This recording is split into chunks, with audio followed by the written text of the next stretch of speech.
সে অধিকার তারা বহু আগে হারিয়েছিল। সবচেয়ে মজলুম দলের নাম বাংলাদেশ জামাত ইসলামী, ইসলামী ছাত্র শিবির, শ্রমিক কল্যাণ ফেডারেশন, ইসলামী ছাত্র সংস্থা, কাউকে তারা বাদ দেয়। দফায় দফায় তারা আমাদের জীবন, ইজ্জত এবং সম্পদের উপরে আঘাত দিয়েছে।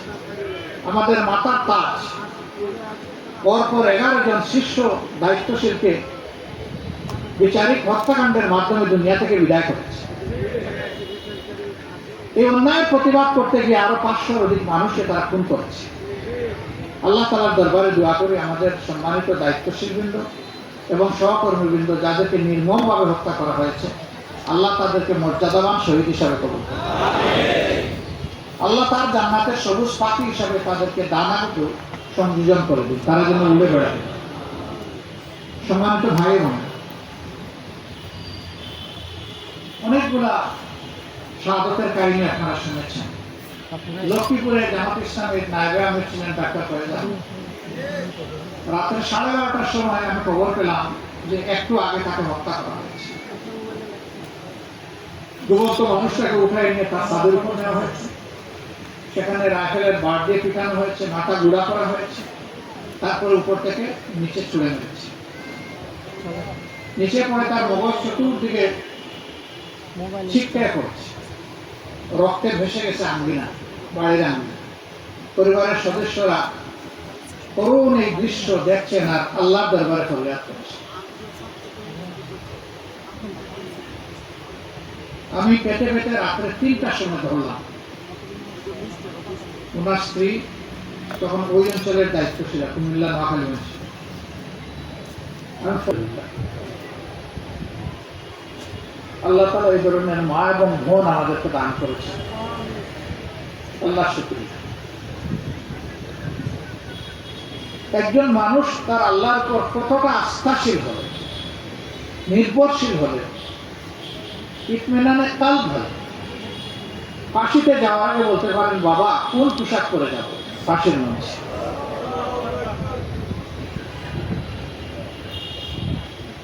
আরেকজনকে তার আইনজীবীরা গিয়ে বলতেছে যে সরকার চায় আপনি সরকারের কাছে প্রাণ ভিক্ষা চান।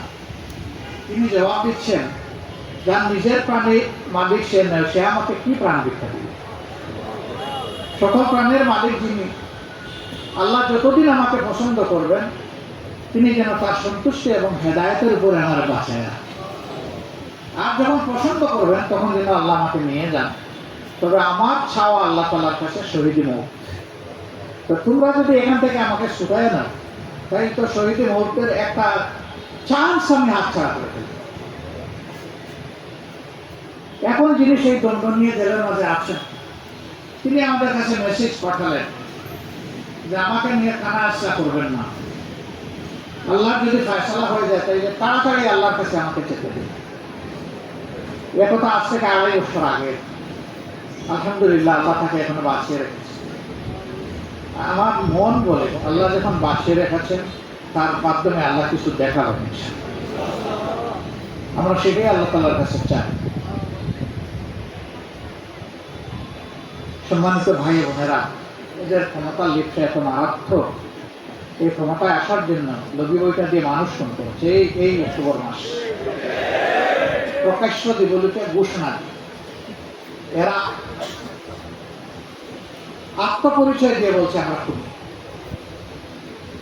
এরপরে দেখেন ক্ষমতায় আসলো, ক্ষমতা চিরস্থায়ী করার জন্য এরা বিডিআরের সদর দপ্তর পিলখানায় 57 জন চৌকস দেশপ্রেমিক সেনা অফিসারকে হত্যা করে, তাদের পরিবারের সদস্যদেরকে শারীরিক, মানসিক এবং ইজ্জতের উপরে হামলা করল, খুন করলো। লাশগুলা ব্রেনের মধ্যে বসে, মা বোনের লাশ। বিডিআরের কিছু সদস্য এই ষড়যন্ত্রের সাথে জড়িত ছিল, এদের সংখ্যা খুব কম। গেলে এদের সাথে আমাদের দেখা হয়েছে। আমরা হাতে হাত ধরে বলেছি, মনে করো এটা কোরআন শরীফ, তুমি বলো তো তুমি ছিলা কিনা? বলেছি ছিলা। তো কতজন ছিলা? বলেছেন আমরা সব মিলে 50 জনের কম। এ কাজের জন্য কি করেছো? বলে যে আমরা 22টা মিটিং করেছি অমুক অমুক নেতার বাড়ি। কিন্তু তদন্তে ওই যাদের বাড়িতে হয়েছে তাদের কারণ আলোচনা হয়েছে। তাদের সবকে বাদ দিয়ে বিরোধী দলের নেতা কর্মীদেরকে ফাঁসানোর চেষ্টা করা হয়েছে। আর একটা বাহিনীকে পুরাপুরি ধ্বংস করে দেওয়া হলো বিডিআর। যদি 50 জন 100 জন জড়িত থাকে অবশ্যই তাদের শাস্তি হওয়া উচিত এবং এদের ফাঁসি হওয়া উচিত। কিন্তু তাদের জন্য 15,000 সদস্যকে কেন শাস্তি দিতে হবে? 15,000 বিডিআর সদস্যের চাকরি চলে গেল, 500 অধিক লোকের বিরুদ্ধে ফাঁসির আদেশ হলো, জেলের ভিতরে বিভিন্ন পর্যায়ে 500-র কাছাকাছি লোক তাদের মারা গেল। অনেকের অবস্থা এমন, যুবক মানুষ বিয়ে করেছে, 26 দিনের মাথায় জেলে চলে এসেছে। 3 বছর 4 বছর যাওয়ার পরে সে তার ওয়াইফকে চিঠি লিখেছে, আমার যাত্রা অনিশ্চিত, তোমাকে আল্লাহ যৌবনের একটা নিয়ামত দান করেছেন, আমি তোমাকে মুক্ত করে দিই, তুমি এখন তোমার জীবনের সিদ্ধান্ত নিতে পারো। অধিকাংশ পরিবারের চাপে এরকম তরুণীদের বিয়ে হয়ে গেছে। আবার কোনো কোনো তরুণী বলছে না, এটাই যদি আল্লাহ ফয়সালা হয় আমি ধৈর্য করব। তারা কি রকম কষ্ট যন্ত্রণা বুকে চাপা দিয়ে আছে চিন্তা করো। সেই লোকদের একটা অংশ এখনো জেলে আছে। ওদেরকে দেখলেই তাদের সাথে যে গাদ্দারিটা করা হয়েছে এটা আমাদের মনকে মুছড় দেয়। ক্ষমতার সিঁড়ি হিসাবে তাদেরকে স্কেপগোট, বলির পাঠা বানানো হয়েছে। আমরা এই সরকারের কাছে দাবি জানাতে চাই, তাদের ব্যাপারটা যৌক্তিকভাবে দেখে তাদেরকে মুক্তির ব্যবস্থা করে দেওয়া, আর যারা শাস্তি পাওয়ার উপযুক্ত তাদের শাস্তি বাস্তবায়ন করা, এটাই হবে ন্যায় বিচারের দাবি। অনেকের বহু মামলায় তার যে শাস্তি ছিল এটা শেষ, এখন একটা মামলা দিয়ে ঝুলিয়ে রেখেছে, বিস্ফোরক মামলা। এটা কোনো বিচারও করে না, সাক্ষীও নেয় না, ফেলে রেখে দিয়েছে বছরের পর বছর। ওরা কেন রেখেছিল আমরা বুঝি। ওরা যে অপরাধ করেছে এই বাহিনীর বিরুদ্ধে, ওরা আতঙ্কে ছিল। এই বাহিনীর সদস্যরা ছাড়া পেলে ওদের খবর আছে, এই জন্য তাদেরকে পচিয়ে মারার জন্য ওরা সিদ্ধান্ত নিয়েছে। এখনকার সরকারের দায়িত্ব হবে ন্যায় বিচার কায়েম করা। আমরা কারো পক্ষে কিংবা বিপক্ষে নই, আমরা ন্যায় বিচারের পক্ষে।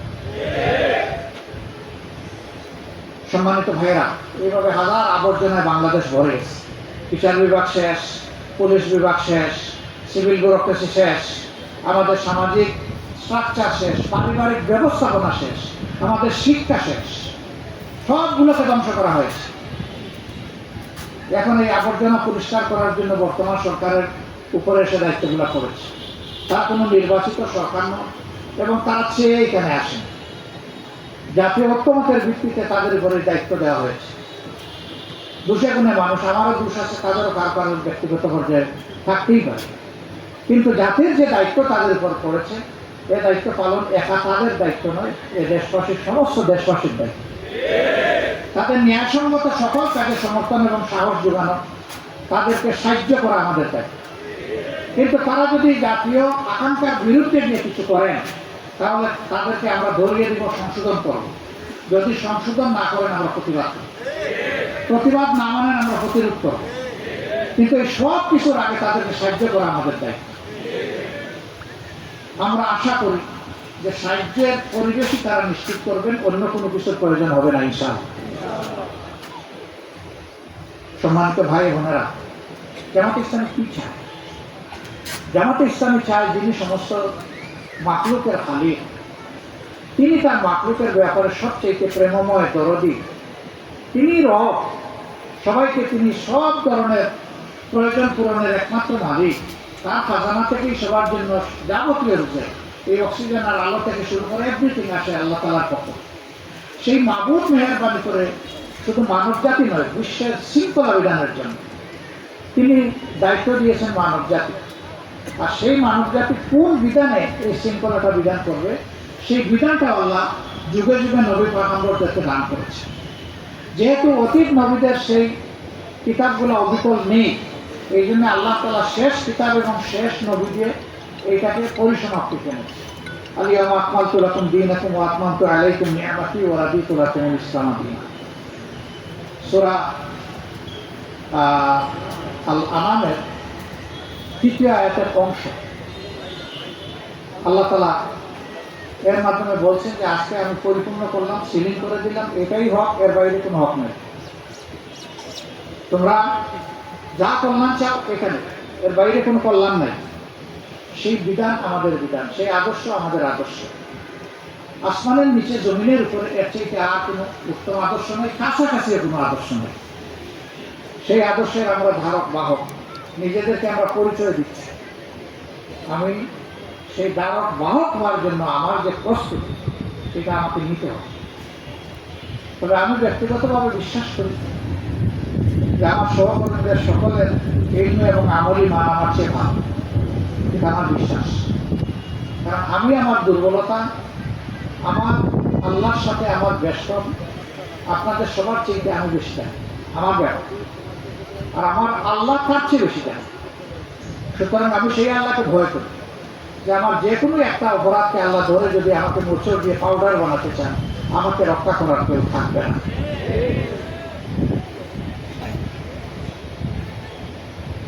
এবং এটা যদি আল্লাহ করেন তাহলে এটা হবে আল্লাহ তাআলার সুবিচার, ইনসাফ। কিন্তু তার গফুরুর রাহিম নামের খাতিরে যদি আল্লাহ আমাকে ক্ষমা করেন, আমাদের সবাইকে ক্ষমা করেন, এটা হবে আমাদের উপর ইহসান। আমরা আল্লাহ তাআলার ইহসানের কাঙ্গাল। ইনসাফ করলে বাঁচবো না, এটা আমার বিশ্বাস। কিন্তু ইহসান করলে আমরা পেয়ে যাবো ইনশাআল্লাহ। এইভাবেই শুধু আল্লাহ তাআলাকে পাওয়া আমাদের পক্ষে সম্ভব। এবারকার পরিবর্তনের সাথে সাথে আমরা কিছু মেসেজ দফায় দফায় দিয়েছি। এর মাঝে একটা মেসেজ ছিল যে রাষ্ট্রের সকল জনগণের জান, মাল এবং ইজ্জত এখন থেকে আমরা আমানত হিসেবে বিবেচনা করব। কাজে কারো জানের উপর, মালের উপর, ইজ্জতের উপর আমাদের হাত পড়বে না।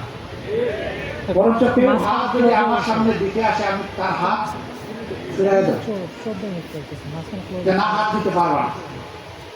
আল্লাহ তাআলার শুকরিয়া আদায় করি 18 কোটি মানুষের এই দেশে, সমাজের সব জায়গায় সহকর্মীরা আছেন, কিন্তু আজ পর্যন্ত নির্ভরযোগ্য কোনো অভিযোগ এই ব্যাপারে আমাদের কাছে আসে।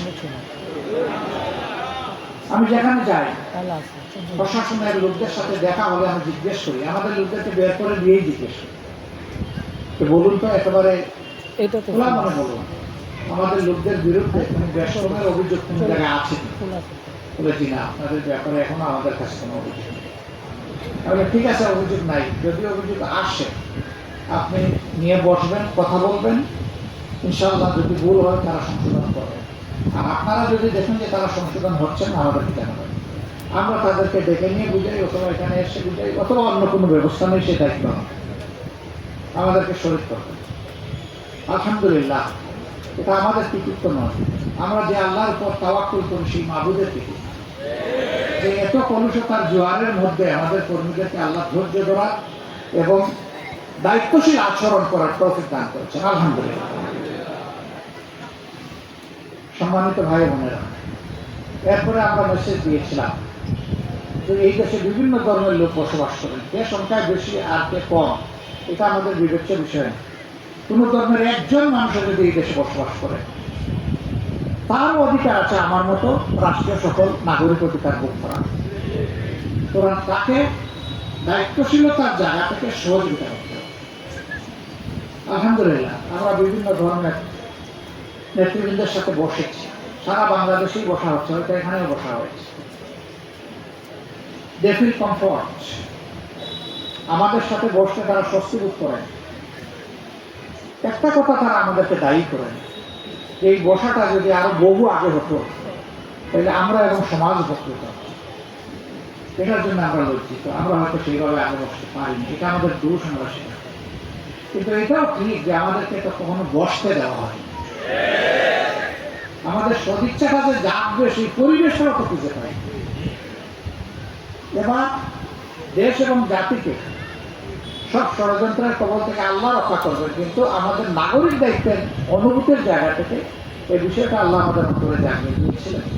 আমরা মূল থেকেই তাদেরকে আমরা কি এটা বোঝানোর চেষ্টা করছি এবং বাস্তবে তারা তাই যাচ্ছে। ঢাকা মহানগরী উত্তরের কেন্দ্রীয় মন্দিরে আমরা গিয়েছিলাম, সেখানে অন্যান্য দলের নেতৃবৃন্দ ছিল।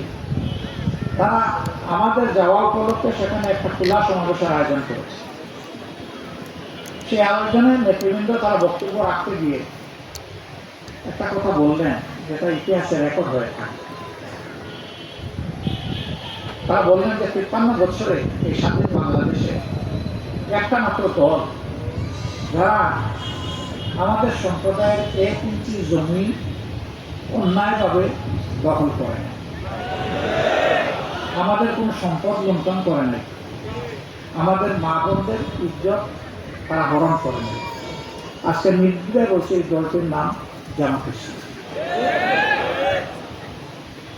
অন্যান্য দলের লোকেরাও ছিলেন। সাথে সাথে তারা বলেছে আপনারা কেউ মাইন্ড করবেন না, যা আমরা বুঝি তাই বলেছি, যা আমরা পেয়েছি, যা আমরা দেখেছি সেটা আমরা বলেছি। আমি সবার প্রতি আহ্বান জানাই, দেশটা তো শুধু জামাত ইসলামী না, দেশটা তো আপামর জনতা, অন্যান্য দলেরও। আসুন আমরা সবাই মিলে এই জায়গায় যাই, যে আমরা মিলেমিশে থাকবো, যার যার অধিকার নিয়ে থাকবো। আমরা মন্দির পাহারা দিয়েছি, আপনারা দেখেছেন, আপনারাই পাহারা দিয়েছেন। কিন্তু আমার প্রশ্ন হলো, কোনো একটা বিশেষ ধর্মীয় উপাসনালয় পাহারা দিতে হবে কেন? দিতে হচ্ছে এই কারণে যে কিছু দুষ্কৃতিকারী কোনো দুর্ঘটনা ঘটাতে পারে এই আশঙ্কা, তাই না? আমার মসজিদ যদি পাহারা দেওয়ার দরকার না হয়, এমন একটা দেশ করতে হবে সেখানে মন্দিরও যেন পাহারা দেওয়ার প্রয়োজন না হয়।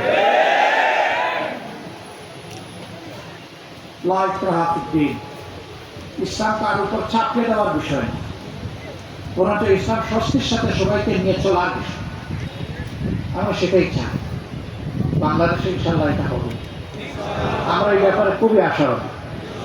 গত হজে আল্লাহ তাআলা আমাকে যাওয়ার তৌফিক দিয়েছে, অনেক মানুষের সাথে দেখা, সবাইকে তো চিনি না, কেউ কেউ এসে নাম ধরেই বলে, কেউ কেউ অন্যভাবে বলে, সালাম দেয়, পরিচিত লোক, আবার কেউ কেউ এসে থাকায় থাকে। বলে আমার মধ্যে আপনি কাউকে খুঁজছেন? বলে যে জি। বলে হ্যাঁ আমি সেই ব্যক্তি।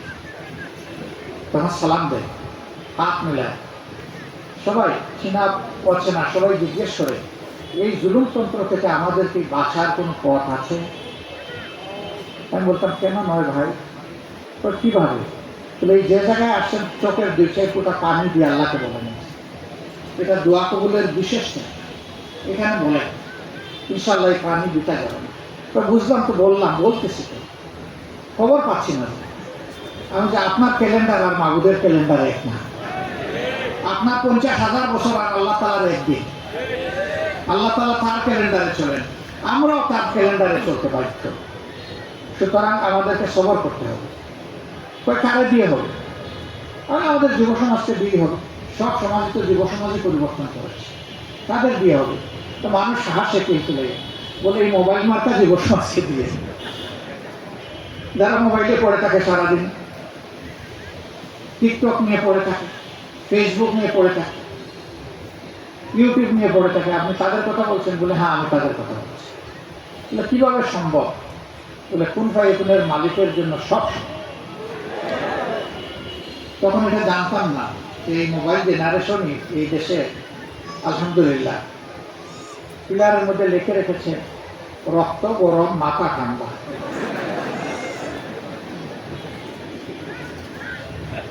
আপনারা দেখেছেন? রক্ত গরম না হলে বাতিলের উপরে আঘাত দেওয়া যায়, আর মাথা যদি ঠান্ডা না থাকে তাহলে ফাউল করবে। তাহলে বোঝা গেছে যে এদের মাথা ঠিক আছে। সম্মানিত ভাইয়েরা, হয়ে গেল। এখন হয়ে যাওয়াটাই শেষ নয়। অনেকে বলে আমরা স্বাধীন হয়েছে, আমি না, প্রকৃত স্বাধীনতার দুয়ারটা মাত্র ওপেন হয়েছে। কাজ অনেক বাকি, চ্যালেঞ্জ অনেক সামনে, ষড়যন্ত্র দফার পর দফা হবে। এখানে জাতীয় ঐক্য বজায় রেখে বিশেষ করে এই দেশের মুমিন মুসলমানদেরকে বেশি সতর্ক হবে। অনেক ঘটনা ঘটানো হচ্ছে মুসলমানদেরকে বেইজ্জত করার জন্য।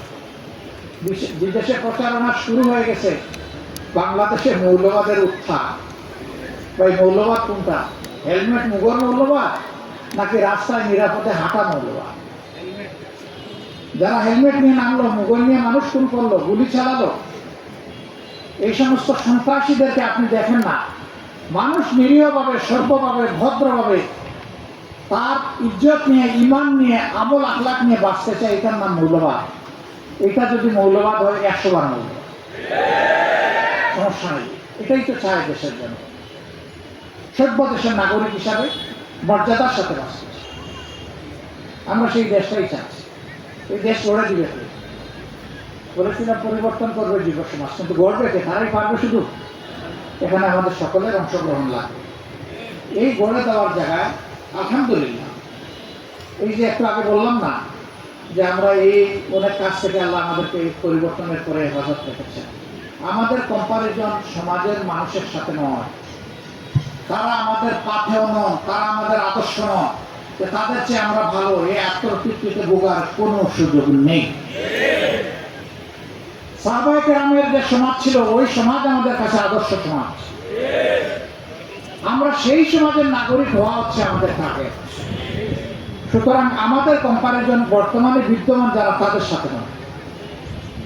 কেউ খারাপ করলো বলে আমি একটু ভালো করলাম তাই আমি অনেক ভালো হয়ে গেছি, এটা আমাদের ক্যালকুলেশন না। আমাদের ক্যালকুলেশন রাসূল করিম সাল্লাল্লাহু আলাইহি সাল্লামের সাহাবীরা নকশা কদম, রাসূল পাক সাল্লাল্লাহু আলাইহি সাল্লাম যেভাবে চলেছেন আমি সেইভাবে চলছি। এই চলার শপথ আমরা যারা নিয়েছি, 10 দফা কাজ আমরা যারা নিজেদের বুকে টেনে নিয়েছি, কমপক্ষে 10 দফা, সেই 10 দফা আমাকে এ টু জেড পালন করতে হবে। তাহলেই আমি আশা করি যে শপথের কারণে, যে কুরবানির কারণে, যে পরীক্ষা উত্তীর্ণ হওয়ার কারণে রাসূল পাক সাল্লাল্লাহু আলাইহি সাল্লামের রুহানি পিতা, আমাদেরও রুহানি পিতা হযরত ইব্রাহিম আলাইহিস সালামকে মিল্লাতের বাবা বানানো হয়েছে, সেই বাবার যোগ্য সন্তান আমরা হতে পারবো ইনশাআল্লাহ। ইব্রাহিম খলিলুল্লাহ, যিনি আগুনে পুড়েছেন, যিনি কলিজার টুকরা সন্তানকে শুধু আল্লাহর জন্য জবাই করেছেন, আল্লাহ তাকে রক্ষা করেছেন, এটা আল্লাহর ব্যাপার। তিনি কিন্তু খালিস দিলে ইন্না সলাতি ওয়া নুসুকি ওয়া মাহইয়ায়া ওয়া মামাতি লিল্লাহি রাব্বিল আলামিন বিসমিল্লাহি আল্লাহু আকবার। তিনি ঠিকই ছুরি চালিয়েছেন, রক্ত ঠিকই এসে তার চেহারায় পড়েছে, কিন্তু তিনি যে রক্ত চেয়েছিলেন, তিনি যার গলায় ছুরি চালিয়েছিলেন, আল্লাহ তাকে রক্ষা করেন, সেটা আল্লাহ তাআলার ব্যাপার। তিনি তার পরীক্ষায় উত্তীর্ণ। ওই জবাইয়ের মধ্য দিয়ে কার্যত তার সমস্ত রুহানি সন্তানেরা তাদের নফসকে জবাই করেছে। এখন আমার মন এটা চায় তাই এটা করবো, ওটা চায় না তাই আমি এটা করবো না, এই শপথ নেওয়া লোকদের জন্য এই রাস্তা খোলা নেই।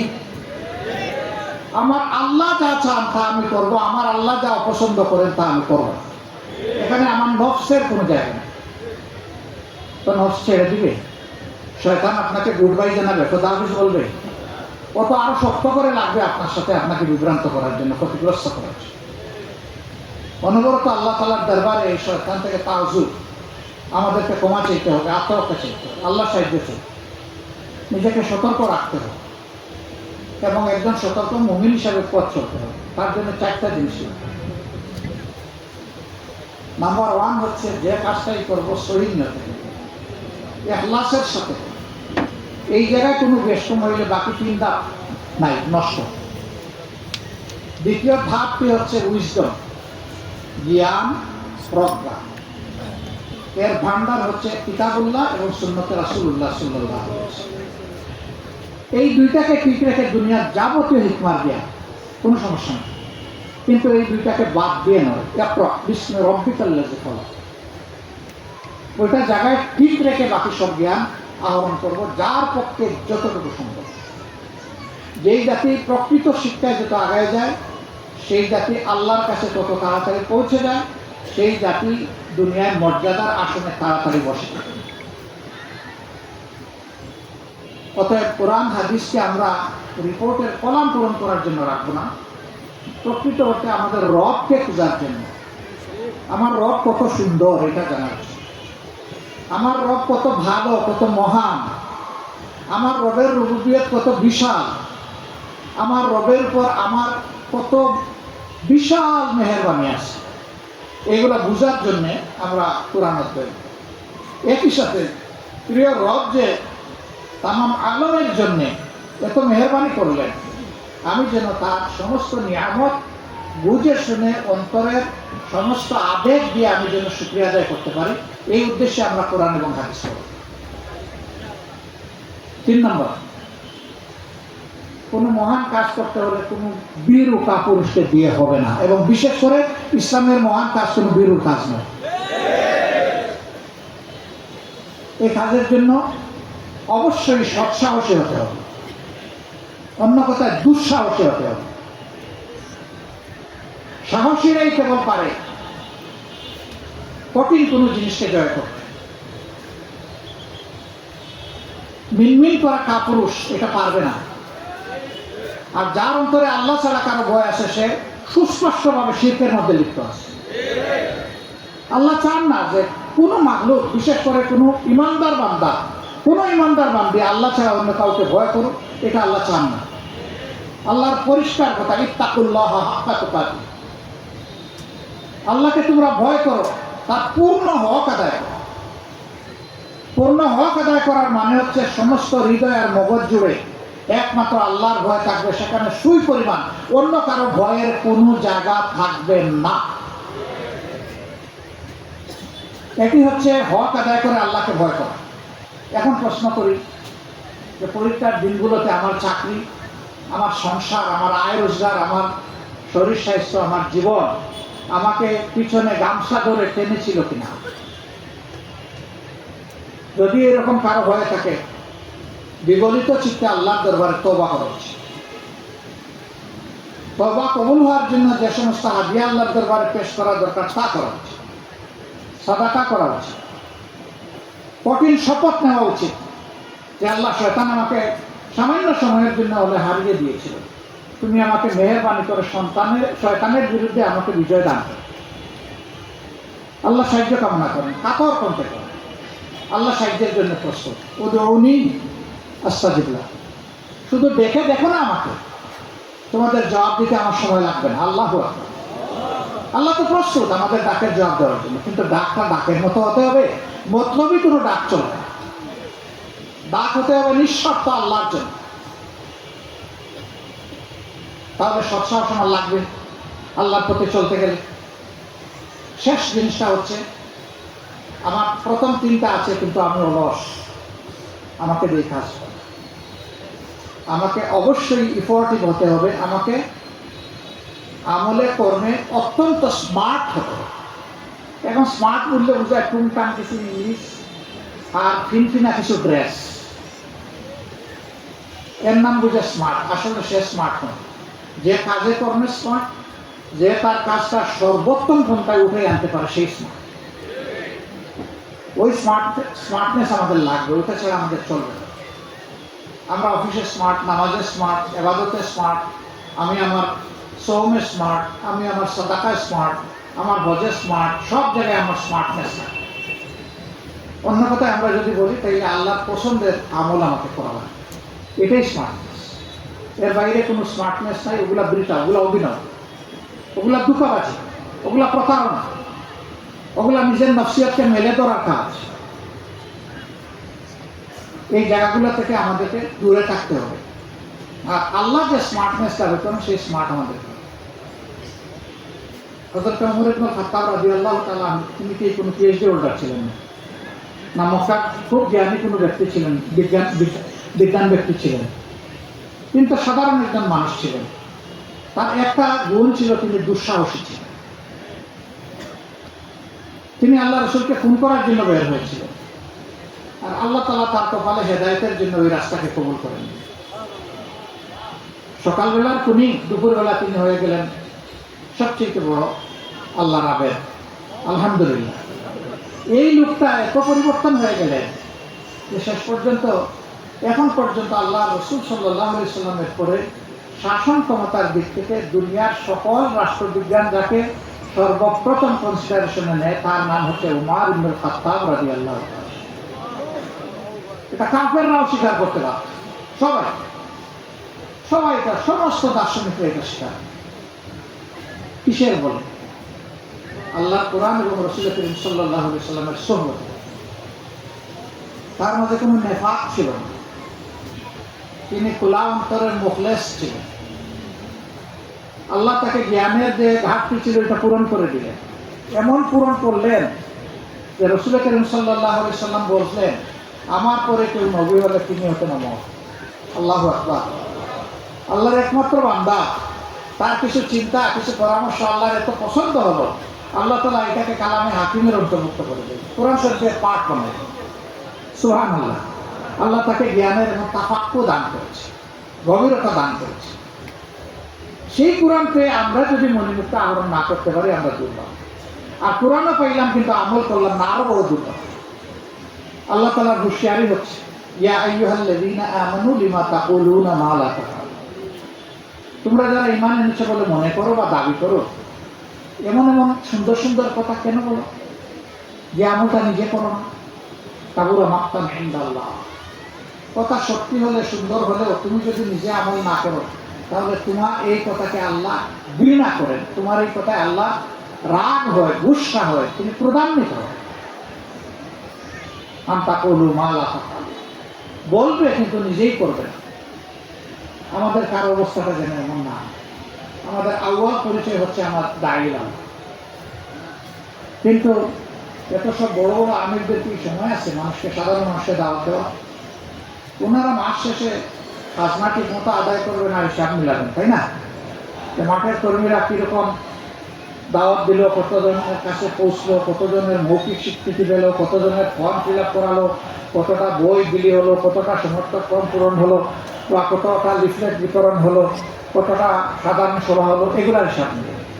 দায়িত্বশীলরা এই হিসাব নেওয়ার বাইরে মানুষকে দাওয়াত দেওয়ার কি আসলে কোনো সময় আছে আমাদের? কি বলবেন না আপনারা? আছে? শিওর? অবশ্যই আছে। এবং সবার আগে আপনাকে আমল করতে হবে। আপনি নিজেরা আমল না করে আপনার অবস্থান কর্মীকে কোনো কথা বলার সামান্য কোনো অধিকার আপনার নেই। অধ্যাপক গোলাম আজম রাহিমাহুল্লাহ বলতেন, 10টা ইঞ্জিনকে যদি, 10টা বগিকে যদি একটা ইঞ্জিনের সামনে লাগাই দেয়, ওই 10টা বগি ইঞ্জিনকে 1 ইঞ্চি পরিমাণ টেনে সরাইতে পারবে না। কিন্তু 20টা বগির সামনে যদি একটা ইঞ্জিন জুড়ে দেওয়া হয়, ও ঠিকই তত্তর করে এগুলোকে টেনে নিয়ে যায়। তো সেই ইঞ্জিনই তো ইঞ্জিন খুঁজে বের করবে। আমাদের প্রত্যেকের এই দায়িত্বশীলদের ইঞ্জিন হোক সার্চ ইঞ্জিন, এটা খুঁজে খুঁজে বের করবে মনিমুক্তা কোথায় আছে। রাসূল করিম সাল্লাল্লাহু আলাইহি সাল্লাম যদি কাফেরদের জন্য নাম ধরে দোয়া করতে পারেন, ও রব্বুল আলামিন, তোমার গোলামের হাত শক্তিশালী করার জন্য তুমি আমর ইবনুল খাত্তাব, ওমর ইবনুল খাত্তাব আর আমর ইবনে হিশাম, এই দুইজন কমপক্ষে একজন আমাকে দিয়ে আমার হাত শক্তিশালী করো। আল্লাহ রাব্বুল আলামিন তার নবীর ডাক তো কবুল করলেন। তো ওমর ইবনুল খাত্তাব দিলেন, কিন্তু আমর ইবনে হিশামের কপালে জুটল না। আমর ইবনে হিশাম মানে হচ্ছে আবু জাহল। সে কিন্তু আর হেদায়েত পেল না। তার পরিণতি হলো বদরের খুব শেষ পর্যন্ত তার জায়গা হলো। অহংকার করে সেখানে গিয়েছিল, কাবাগরে রক্তে এমনই ধরে চিৎকার দিয়ে বলেছিল, হে কাবাগরের মালিক, আজকে যে সত্যের উপর আছে তাকে তুমি মর্যাদা দিও, সম্মানিত করিও, বিজয়ী করিও। আর যে অসত্য মিথ্যার উপরে আছে তুমি লাঞ্ছিত করে দুনিয়া থেকে তাকে নিশ্চিহ্ন করে দিও। আল্লাহ তার দোয়া কবুল করেছে, সেভাবেই সে নিশ্চিহ্ন হয়েছে। আমরা কেন সমাজের এই সমস্ত পটেনশিয়াল লোকদের জন্য আল্লাহর দরবার নাম ধরে দোয়া করবো না? শ্রদ্ধায় করে ওনারা আসলে আমাদের নেতৃত্বে কিছু সমস্যা হবে, চেয়ার চলে যাবে, জায়গা দখল হয়ে যাবে, জান্নাতে জায়গা পাবো না, কিছুই। বরঞ্চ এরকম লোক যত আসবে দুনিয়ায়ও আল্লাহ সম্মানিত করবেন, আখিরাতে আরো বেশি সম্মানিত। আমরা জানি না কার দ্বারা কি হবে না হবে, আল্লাহ ভালো চান। হযরত ওমর ইবনুল খাত্তাব রাদিয়াল্লাহু তাআলা আনহু ঈমান কবুল করার আগ পর্যন্ত দীর্ঘ একটা সময় রাসূল করিম সাল্লাল্লাহু আলাইহি সাল্লাম দারুল আরকামে অনেকটা আত্মগোপন অবস্থায় দিনের কাজ সম্পাদন করেছে। এর আগে হযরত হামজা রাদিয়াল্লাহু তাআলা আনহু ইসলাম কবুল করেছে। আরবের এই দুইজন দুর্দর্শ যোদ্ধা সেনাপতি যখন ইসলাম গ্রহণ করলেন, তখন তারা আল্লাহ রসুলকে প্রস্তাব দিলেন যে, আল্লাহ রসুল, এখন ইনশাআল্লাহ আপনি কাবা ঘরে গিয়ে সালাত আদায় করেন। তারা দুই দিক থেকে 2 সারি বেঁধে পাহারা দিয়ে আল্লাহ রসুলকে কাবা ঘরে নিয়ে গেলেন।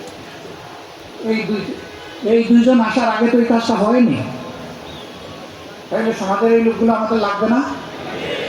অতএব এই লোকগুলার জন্য চোখের পানি দিয়ে আল্লাহর দরবারে চাইতে হবে।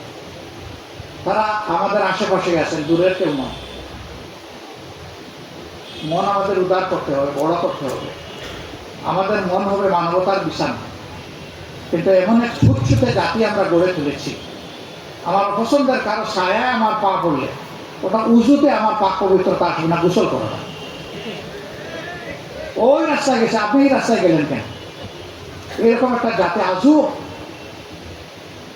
আমরা কি বনের জঙ্গলের পশু নাকি যে মানুষের সাথে আমরা চলতে পারবো না? সমাজের এই মানসিকতা অবশ্যই আমাদেরকেই পরিবর্তন করতে হবে ইনশাআল্লাহ। কে ভালো পাইলো আর কে পাইলো না, উই ডাজ নট কেয়ার ওর কথা হবে। আমরা এটাকে পাত্তাই দিই। আমি আল্লাহকে ভয় করে করছি কিনা ওটাই আসল জিনিস হয়ে গেছে। আমার বিবেক আমাকে সমর্থন দিচ্ছে কিনা ওটা আসল জিনিস। সুতরাং মুমিনরা কখনো কোনো ব্যাপারে হীনমন্যতায় ভুগবে না যদি সে হেদায়েতের উপর এবং সিরাতুল মুস্তাকিমের উপর। সারা দেশের মানুষ মুমিন হোক, এটাই তো একজন মুমিনের কামনা হোক। একজন দুর্দান্ত জালেম সে কাফের হয়ে মারা যাক, একজন মুমিন কেন সেটা কামনা করবে? হ্যাঁ, মুমিনের দায়িত্ব হচ্ছে আল্লাহর কাছে দরখাস্ত পেশ করা, সে যা চায় আল্লাহর কাছে পেশ করা, কিন্তু আল্লাহর কাছ থেকে মঞ্জুর করাইয়া নেওয়ার এখতিয়ার কোনো মুমিনের নাই। মঞ্জুরির একক সিদ্ধান্ত আল্লাহ রাব্বুল আলামিন। আমরা আল্লাহর কাছে দরখাস্ত পেশ করবো, মঞ্জুরির ব্যাপারটা আল্লাহর উপর ছেড়ে দেবো। যেমন ওমর ইবনুল খাত্তাব কবুল হয়েছে, আমর ইবনে হিশাম কবুল হয়নি। এই জন্য আল্লাহ রাসূল তো কোনো আফসোস করেন না, বরঞ্চ যখন বলা হলো যে আবু জেহেল নিহত হয়েছে, তখন হযরতে সাদকে আল্লাহ রাসূল পাঠালেন, সাদ তুমি নিজ চোখে দেখে এসে আমাকে এই সাক্ষী দাও। তিনি ফিরে এসে বললেন, হে আল্লাহ রাসূল, এই কাফেরের সব শেষ করা হয়েছে। যার জন্য তিনি দোয়া করেছিলেন, সেই যখন দিনকে মিটাইতে নবীর বিপক্ষে অস্ত্র হাতে ময়দানে নেতৃত্ব দিয়েছিল, তখন আল্লাহ রাসূল ওটাই করণ ছিল। অতএব দিনের মুখোমুখি হয়ে যারা চলে আসবে তাদের ব্যাপারে আর কোনো ছাড় নেই। এখানে প্রেম ভালোবাসার কোনো জায়গা নেই। এখানে সাদা সাদাই, কালো কালোই, কিন্তু এর বাইরে সমস্ত জায়গায় প্রেম এবং ভালোবাসা মানুষের জন্য থাকবে ইনশাআল্লাহ। আর তা হবে শুধুমাত্র আল্লাহ তাআলার জন্য। যখন ভাই বোনেরা, আমরা সময় ঠিক করে ফেলেছি, আমি কথা বাড়াবো না। বলছিলাম যে এই 4টা গুণে রোকনদেরকে অবশ্যই গুণান্বিত হতে হবে। আমরা যদি গুণান্বিত হই, আমাদের সহকর্মীরা গুণান্বিত হবে, আলোকিত হবে, আমরা আলোকিত হব, সহকর্মীদেরকে আলোকিত করবো, দেশবাসীকে আলোকিত করবো ইনশাআল্লাহ। এখন শুধুই সামনে চলা, পিছনের তাকানোর আমাদের কোনো সুযোগ নেই। আমরা পিছন নিয়ে কামড়া কামড়ি করবো না, আমরা সামনের দিকে এগিয়ে যেতে চাই। আল্লাহ আমাদেরকে সাহায্য করে। আল্লাহ তাআলা আমার এই ভাই বোনদের হায়াতে, সেহাতে, ইজ্জতে, রিজেকে, ইলমে, আমলে সব ধরনের বারাকা দিয়ে আল্লাহ পরিপূর্ণ করে দেয়। যারা অসুস্থ আছেন তাদেরকে আল্লাহ তাআলা সুস্থতার নিয়ামত দান করেন। যারা ঋণের জালে বন্দী আছেন আল্লাহ তাআলা তাদেরকে মুক্তির ব্যবস্থা করে দেন। যারা বিভিন্ন পেরেশানিতে আছেন আল্লাহ তাআলা তাদের পেরেশানি দূর করে দেন। আসসালামু আলাইকুম ওয়া রাহমাতুল্লাহি ওয়া বারাকাতুহু।